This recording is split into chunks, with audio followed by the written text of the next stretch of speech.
Good morning students. ரொம்ப நாளைக்கு அப்புறம் பார்க்குறோம். எல்லாரும் கோவிட்-19னால வீட்டிலேயே பத்திரமா இருக்கணும். வெளியே போனீங்கன்னா முகக்கவசம் போட்டுட்டு போகணும். எல்லார்கிட்டையும் ஒரு டிஸ்டன்ஸ் கீப்பப் பண்ணி நின்று பேசி பழகணும். ஓகே ஸ்டூடெண்ட்ஸ், நம்ம இப்போ சப்ஜெக்டுக்குள்ளே போகலாம். சார்பின் வகைகள், டைப்ஸ் ஆஃப் ஃபங்க்ஷன்ஸ். இதில் நம்ம 5 டைப்பு பார்க்க போகிறோம். முதல்ல ஒன்றுக்கு ஒன்றான சார்பு, அதாவது இங்கிலீஷில் 1-to-1 ஃபங்க்ஷன். அதாவது ஏ என்ற கணத்தில் 3 உறுப்புகள் இருக்குது. அதே மாதிரி பி என்ற கணத்தில் 3 உறுப்புகள் இருக்குது. சப்போஸ் ஃபார் எக்ஸாம்பிள் உங்கள் வீட்டில் ஒரு ஃபோன் இருக்குதுன்னு வச்சுக்கோங்க. அந்த ஃபோன் மூலமா நீங்க ஒரு தடவைக்கு ஒரு நபருக்கு தான் ஃபோன் பண்ண முடியும். அப்புறம் இன்னொரு தடவைக்கு இன்னொரு நபருக்கு ஃபோன் பண்ணலாம். இது மாதிரி இது ஃபோன் அழைப்புகள் வச்சுக்கோ, கால்ஸ். இது நபர்கள். முதல் கால் முதல் நபருக்கு பேசுற, ரெண்டாவது கால் ரெண்டாவது நபருக்கு, மூணாவது கால் மூணாவது நபருக்கு. இது மாதிரி அதாவது ஒன்றுக்கு ஒன்றான சார்புனா, ஒரு சார்பு ஒன்றுக்கு ஒன்றான சார்பு எனில் ஏ என்ற கணத்தில் உள்ள வெவ்வேறு உறுப்புகள் பி என்ற கணத்தில் உள்ள வெவ்வேறு உறுப்புகளுடன் தொடர்பு கொண்டிருக்க வேண்டும். இதுக்குதான் ஒன்றுக்கு ஒன்றான சார்பு. இதையே இங்கிலீஷ்ல distinct elements in A is contact with distinct element in B is called one-to-one function. அதே மாதிரி அடுத்த ஃபங்க்ஷன் பலவற்றிற்கு ஒன்று, அதாவது many to one function. இங்கிலீஷ்ல many to one function. இப்ப ஒரு ஸ்கூலுக்கு ஒரு 6 ஸ்டூடெண்ட் போறாங்கன்னு வச்சுக்கோங்க அட்மிஷனுக்கு. அங்க குரூப் அந்த ஸ்கூல்ல 5 குரூப் இருக்குதுன்னு வச்சுக்கோங்க. இதுல 2 பேரு ஒரே குரூப்பையும் எடுக்கலாம். G1 குரூப்பை எடுக்கலாம். அதே மாதிரி 3வது ஸ்டூடெண்ட் G2 குரூப்பை எடுக்கலாம். 4, 5 2 ஸ்டூடெண்ட்டுங்க 3வது குரூப்பை எடுக்கலாம். அது மாதிரி 6வது ஸ்டூடெண்ட் 5வது குரூப்பை எடுக்கலாம், அல்லது 4வது குரூப் எடுக்கலாம். ஏதோ ஒரு குரூப்பை எடுக்கலாம். இப்ப இத மாதிரி ஒரு குரூப்ல இருக்கிற எலிமெண்ட்ஸ் அதாவது ஒன்றுக்கு மேற்பட்ட எலிமெண்ட்ஸ், உறுப்புகள், ஒன்றுக்கு மேற்பட்ட உறுப்புகள் ஒரே ஒரு உறுப்புடன், அதாவது சேம் உறுப்புடன், இந்த பி என்ற குரூப்ல இருக்கிற G1 என்ற ஒரே உறுப்புடன் தொடர்பு கொண்டுள்ளது. இதுக்கு பேர் தான் பலவற்றிற்கு ஒன்று. அதாவது ஒன்றுக்கு மேற்பட்ட உறுப்புகள், அதாவது ஏழில் உள்ள உறுப்புகள், ஒன்றுக்கு மேற்பட்ட 7 உள்ள உறுப்புகள் பி உள்ள ஒரே உறுப்புடன் தொடர்பு கொண்டிருந்தால் அதற்கு பலவற்றிற்கு ஒன்று, many to one function. இதே என்ன சொல்லலாம், one or more than two elements or more than one or two elements in the set A is contact with a same element in a B is called a many to one function. மூணாவது மேல் சார்பு on to function. இங்கிலீஷ்ல என்னது on to function. இது என்னன்னா on to function means A என்ற ஒரு நபர் 5 நபர்கள் இருக்கிறாங்க இங்க. ஓகே, எத்தனை நபர்கள் இருக்கிறாங்க? ஏ என்ற இதுல 5 நபர்கள் இருக்கிறார்கள்.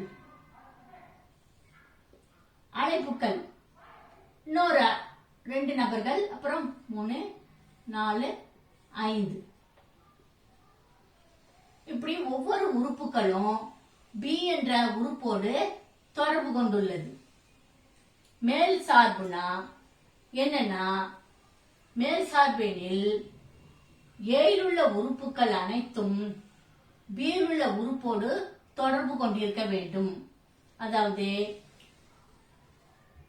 இந்த ஃபங்க்ஷனுடைய இந்த சார்பினுடைய வீச்சகமானது அதனுடைய துணை மதிப்பகத்திற்கு சமமாக இருக்க வேண்டும். இந்த சார்பினுடைய வீச்சகம் என்னது? இதுதான் துணை மதிப்பகம். பி என்ற கணம் தான் என்னது? பி என்ற கணம் துணை மதிப்பகம். துணை மதிப்பகம். That means codomain. பி என்றது என்னது? கோடொமைன். இங்கிலீஷ்ல என்ன சொல்லுவோம்? கோடொமைன். இந்த ஃபங்க்ஷனுடைய வீச்சு என்பது, வீச்சுனா என்னது? ரேஞ்ச். வீச்சு என்பது இங்கிலீஷ்ல ரேஞ்ச். இந்த ஃபங்க்ஷனுடைய range is equal to its codomain. அதாவது இந்த ஃபங்க்ஷனுடைய வீச்சு, இந்த சார்பினுடைய வீச்சு துணை மதிப்பகத்துக்கு சமமாக இருக்க வேண்டும். அப்படி இருந்தால் இது மேல் சார்பு எனப்படும். Is it understand? That means in the function உடைய range is the function of its range is equal to its codomain.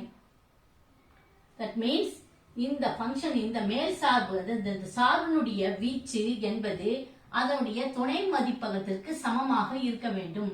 இந்த ஃபங்க்ஷனுடைய வீச்சு என்பது 1 2 3 4. இப்ப துணை மதிப்பகம் என்னது? 1 2 3 4. ஆகவே இது மேல் சார்பு எனப்படும். அடுத்தது 4வது இது உட்சார்பு, உள்நோக்கிய சார்பு. Into function. இப்ப ஒரு இதுல ஒரு ஸ்ட்ரீட்ல 3 நபர்கள் இருக்கிறாங்கன்னு வச்சுப்போம். 3 நபர்கள் இருக்கிறாங்க. அந்த 3 நபர்கள் அவங்க தமிழ் பேப்பர் அந்த ஸ்ட்ரீட்ல போடுறாங்க, இங்கிலீஷ் பேப்பர், மலையாளம் பேப்பர் போடுறாங்க, அப்புறம் Japanese. Just consider Japanese paper is there. Okay. இப்ப இந்த P1 என்ற நபர் தமிழ் பேப்பரை வாங்குறாரு. P2 என்பவர் இங்கிலீஷ் பேப்பர் வாங்குறாரு. P3 என்றவர் மலையாளம் தெரிஞ்சவர், அதனால மலையாளம் பேப்பர் வாங்குறாரு. இங்க ஜாப்பனீஸ் லாங்குவேஜ் தெரிஞ்சவங்க யாரும் இல்ல இங்க இத ஏ என்ற கணத்துல. அதனால இது உட்சார்பு. அதாவது உட்சார்பு என்னன்னா, இன்டு ஃபங்க்ஷன்னா என்னன்னா, ஒரு இதுக்கு பேர் என்னன்னு சொல்லுவாங்க? இமேஜ். இதுக்கு இந்த பி என்ற கணத்தில் உள்ள உறுப்புகளை இமேஜ்னுவாங்க. உறுப்புகளை என்னன்னு சொல்லுவாங்க? இமேஜ். இமேஜ்னா நிழல் உரு. இமேஜ்னா என்னது? நிழல் உருன்னு சொல்லுவாங்க. இந்த ஏழில் உள்ள உறுப்புகளை முன் உருன்னு சொல்லுவாங்க. முன் உரு அப்படின்னா ப்ரீ இமேஜ். Pre image. ஏயில் உள்ள கணத்தில் உள்ள உறுப்புகளை என்னன்னு சொல்லுவாங்க? முன் உருன்னு சொல்லுவாங்க. பியில் உள்ள கணத்தில் உள்ள உறுப்புகளை நிழல் உருன்னு தமிழ்ல சொல்லுவாங்க. இதே இங்கிலீஷ்ல the elements is in B is called image. The elements in A is called pre-image. இப்ப into function there is no pre-image for this image. Spanish. Okay. There is no pre-image for this element in B.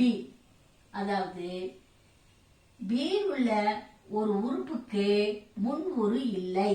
B உள்ள ஒரு உறுப்புக்கு முன் உரு இல்லை. அப்படி இருந்தனா அதுக்கு உட்சார்புன்னு பேரு. There is no pre-image for the element in B. It is called into function. அடுத்தது இருபுற சார்பு. இருபுற சார்புனா என்னன்னா பைஜெக்ஷன். இங்கிலீஷ்ல பைஜெக்ஷன். அதாவது 1-to-1 ஃபங்க்ஷனும் இருக்கணும், அங்க on-to ஃபங்க்ஷனும் அங்க இருக்கணும்.